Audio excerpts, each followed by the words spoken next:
নমস্কার বন্ধুরা, সীমা রান্নাঘর। আমি আজকে রান্না করব পটল দিয়ে ডিম। কড়াটা বসিয়ে দিলাম, সর্ষের তেল দিলাম, সিদ্ধ করা ডিমগুলো খোসা ছাড়িয়ে নিলাম, ডিমগুলো তেলে দিলাম, হলুদ দিলাম, ডিমগুলো লাল লাল করে ভেজে তুলে নিলাম। পটলগুলো তেলে দিলাম, পটলগুলো লাল লাল করে ভেজে নিলাম, পটলগুলো তুলে নিলাম।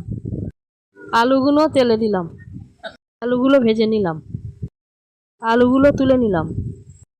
তেল দিলাম, পেঁয়াজ রসুন কাঁচা লঙ্কা বাটা দিলাম, টমেটো দিলাম, লবণ দিলাম, নাড়াচাড়া করে নিলাম, হলুদ দিলাম, আদা বাটা দিলাম, মশলাটা কষে নিলাম। ফাটানো টক দই দিলাম, ভেজে রাখা আলু পটল দিয়ে দিলাম, ডিমটা দিয়ে দিলাম। আরও কিছুক্ষণ কষিয়ে জল ঢেলে দিলাম, কিছুক্ষণ ফুটিয়ে নামিয়ে নিলাম। আমার রান্নাটা ভালো লাগলে লাইক, সাবস্ক্রাইব, কমেন্ট, শেয়ার করুন।